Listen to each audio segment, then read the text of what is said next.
Assalamualaikum warahmatullahi wabarakatuh.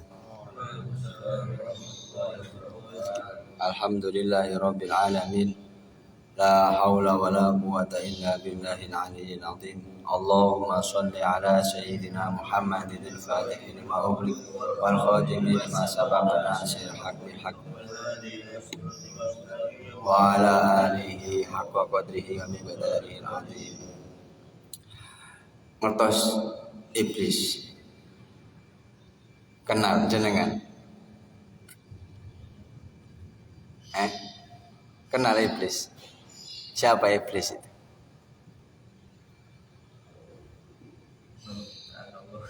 Maksudnya ciri-cirinya apa? Oke, mari kita kenalan dengan iblis. Oke, judulnya nih. Siapa iblis nih? Atau ibadah dan gelarnya iblis.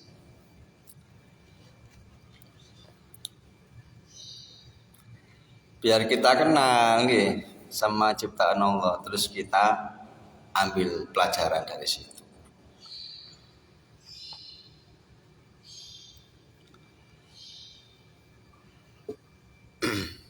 Kiai Ahmad Al-Asrori Al-Ishaqi pernah ini. Ini juga diceritakan oleh beliau Kiai Asrori Kedinding. Teng kitab Kasful Bayan Imam Asy-Syamarqandi dan juga di kitab Tafsir Sawi Fa'idatun qala Ka'abul Akhbar inna iblis al-la'in kana khazanal jannah arba'ina alfasana. Sebuah faedah mengatakan dari Ka'ab al-Akhbar, sesungguhnya iblis yang terlaknat telah menjadi penjaga surga selama 40.000 tahun. Dicatat.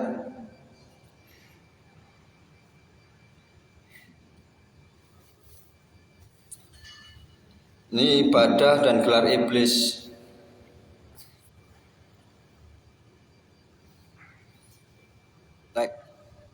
Lek petain anu corong lek.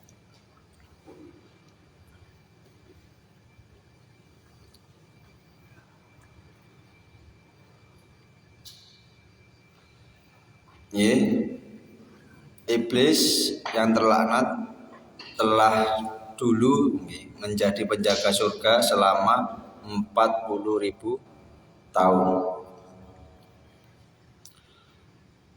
Wa wa'idul malaikatu 20 alfasana, dan guru penasehat para malaikat selama 20.000 tahun. Dicatat.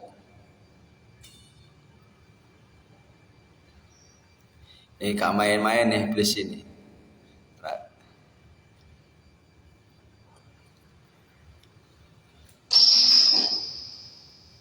Wa sayyidil karabiyin 30 alfasana.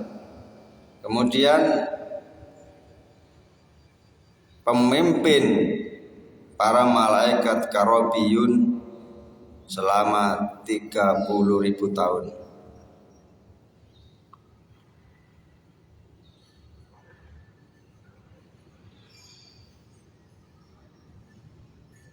Merindingnya.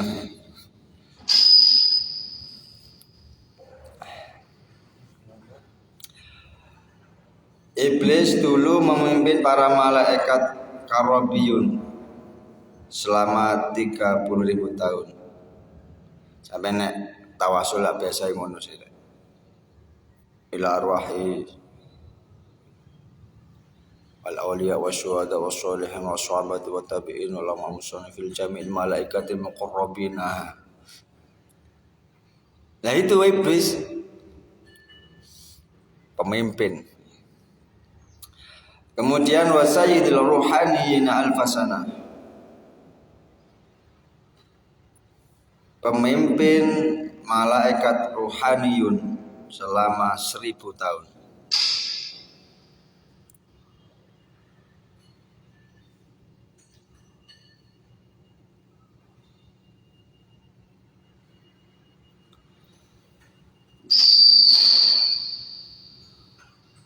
Wa tafa haul al-arsy 14,000 sanah. Kemudian nggih,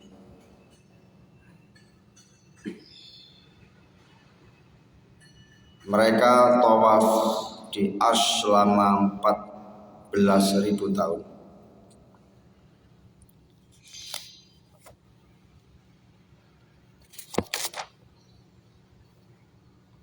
Nanti kita ambil pelajarannya nanti di sini. Itu tadi keterangan diambil dari kitab Kasful Bayan Imam As-Samarqandi, dan juga dikatakan juga dalam tafsir As-Sawi.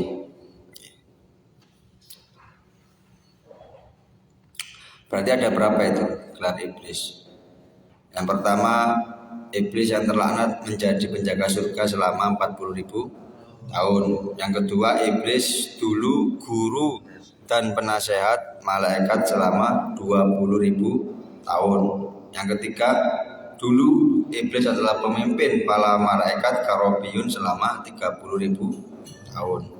Kemudian keempat, gelarnya, dulu iblis pemimpin malaikat rohaniyun selama 1.000 tahun. Kemudian iblis tawaf di arsy selama 14.000 tahun. Itu ada di kitab Kasful Bayan Imam As-Samarqandi, dan juga ada di dalam kitab tafsir As-Sawi.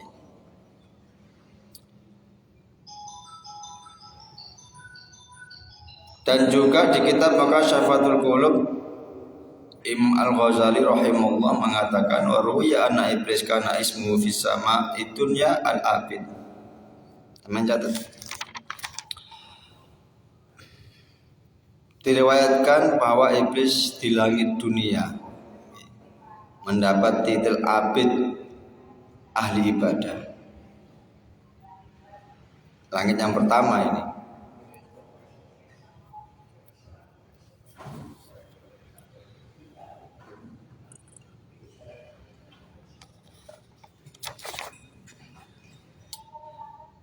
Ini dijelaskan oleh Imam Al-Ghazali dan kitab Makasyafatul Qulub. Iblis itu dulu namanya adalah di langit pertama atau langit dunia itu namanya Al-Abid, orang yang ahli ibadah. Wa fi tsaniyah Az-Zahid, di langit kedua namanya disebut ahli zuhud.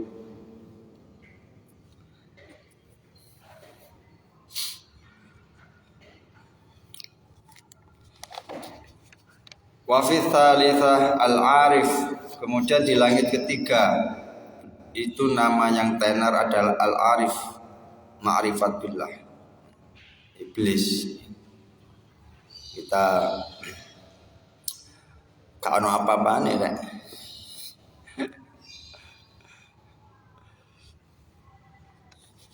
Ma'rifat di langit ketiga iblis namanya adalah al-arif, orang yang ma'rifat pada Allah.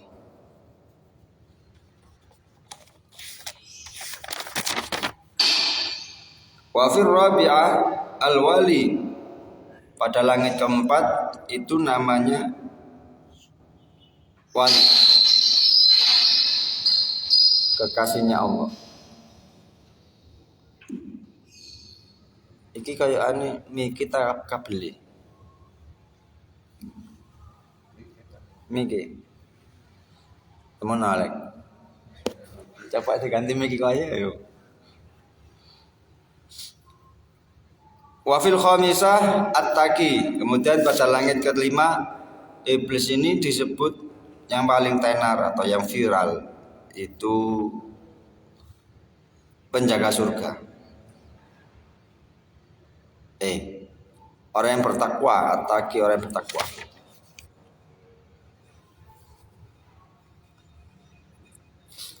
Pada langit kelima, langit tila enten pinten? Sab pinten? Sab 7. Ini sih langit kelima, nanti iblis itu viral nih di dunia langit nih. Di langit tingkat 5 disebut at-taqi. Gelari at-taqi, orang yang bertakwa. Wa fis sadisa al-khazin, Langit keenam beliau gelarnya penjaga surga.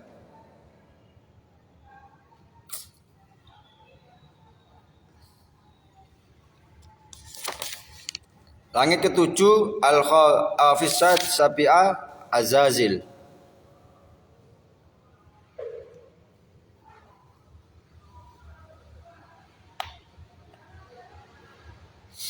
Pada langit ketujuh gelarnya adalah Azazil.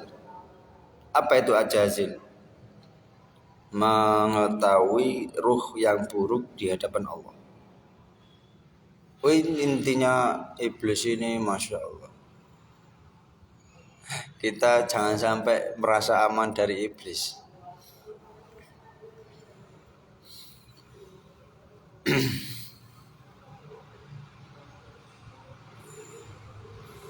Ya, pada langit ketujuh namanya adalah Azazil. Apa itu Azazil? Mengetahui ruh yang buruk di hadapan Allah. Bukan main-main ini, bukan kaleng-kaleng ini.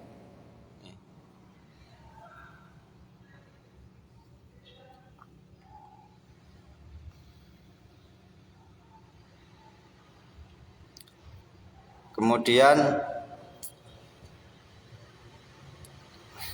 di Lauhul Mahfuz iblis dilihat iblis. Artinya ini kesimpulannya, iblis itu adalah suka mengaburkan sesuatu antara yang hak dan batil. Itu kesimpulannya. Di Lauhul Mahfuz di catatan Allah itu iblis dilihat iblis. Artinya suka mengaburkan, mengeblurkan, apa bahasa sing enak? Menggabungkan, mengeblurkan itu loh. Menyamarkan sesuatu yang hak dan yang batil.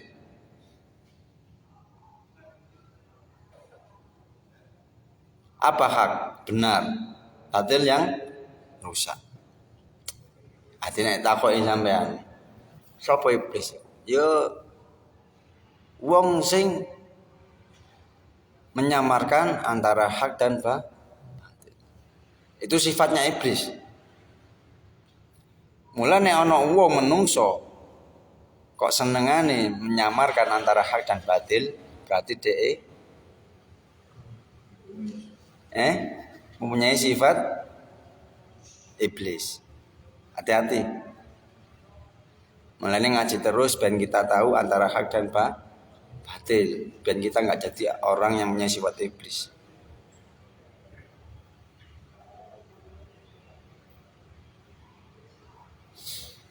Kemudian Imam Ghazali menanyakan pada apa hubungannya dengan ibadah. Wa huwa ghafilun an aqibati amri fa amrullah ayyasjuda li adam.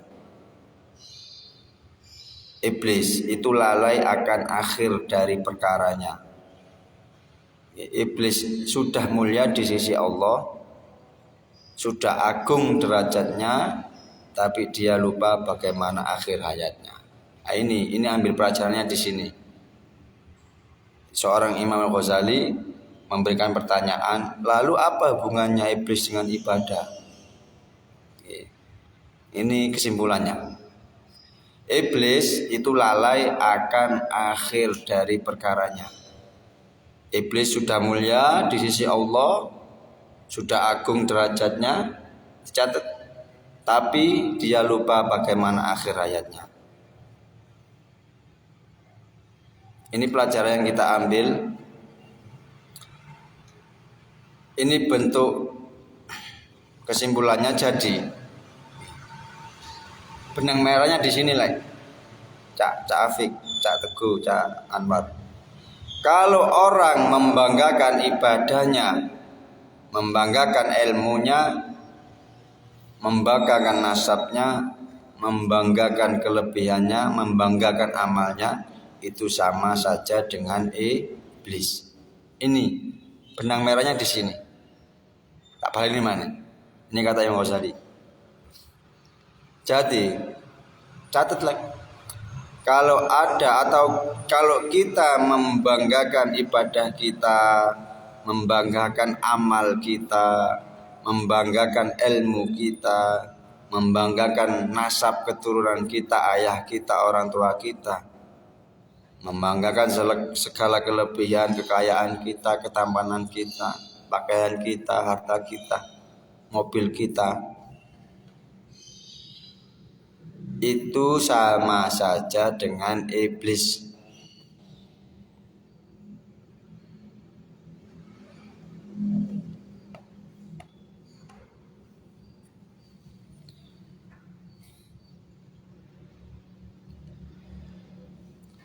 Nanti mboten asal nggih, banggakno sing ahli tahajud ya tahajud ae. Anggap tahajud itu memang karunia dari Allah. Jangan dibanggakan. Sing ahli poso ojo bangga. Sing duwe akeh ojo bangga. Sing ganteng ojo bangga. Mulane nek bangga padha karo iblis. Terus gimana yang selamat? Ah ini. Ini yang pertanyaannya ini. Terus bagaimana kalau yang ingin selamat? Istiqomah dalam beribadah, terus dalam hati kita tidak mengetahui akhir dari hayat kita. Boleh jadi kita iman dan Islam, tapi apakah kita tidak tahu akhir dari hayatnya? Nah ini dari timbul pertanyaan ini kita menjadi orang yang tidak bangga. Kita kan ibadah selamat. Gini loh, mau sampean takoki. Lek kon kok ngaji ae lapo sih lek golek duit alu. Susah ngaji ki tidak tahu akhir hayatku. Nah ini bagus. Ini selamat sampean. Mulane kudu donga Allahumma khtim lana bi husnil khatimah. Ya Allah biha, ya Allah biha, ya Allah bi husnil. Itu dibaca setiap sholat 5 kali. Kalau ada orang Islam meminta Allah husnul khotimah, itu seakan-akan iblis itu digere cuklek, seakan-akan mematahkan punggungnya iblis. Ya Allah biha, ya Allah biha, ya Allah bi husnil khotimah. Itu dibaca 5 kali setelah habis sholat. Karena bahaya kalau kita merasa aman dari husnul khotimah. Ini bahayanya. Mulane takoki sampean lah kok sholat terus ngaji terus zikir terus. Lu justru itu saya nggak tahu akhir hayat saya. Apakah husnul khotimah apa suul khotimah? Akhirnya kita ibadah terus.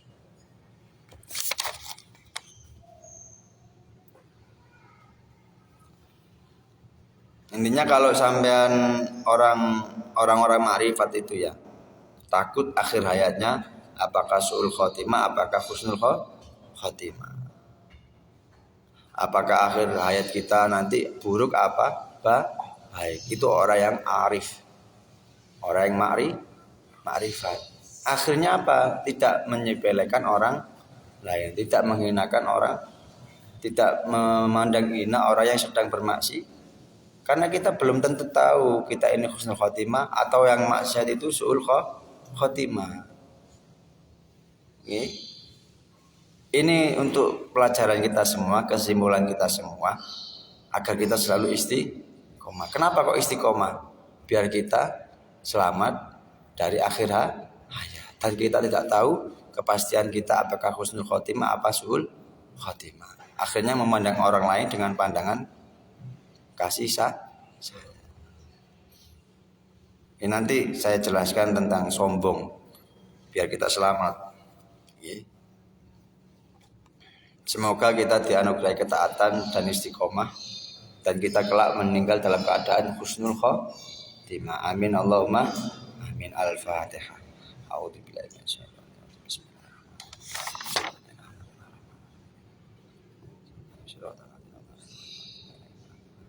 Kemudian ada satu amalan atau faedah saya mencatat. Kalau ingin selamat dari godaan iblis, tipu daya iblis, ini sampai baca surat Al-Qadr. Inna anzalnahu fi lailatul qadr. 3 kali setiap habis sholat subuh dan habis sholat maghrib. Itu aja amalannya.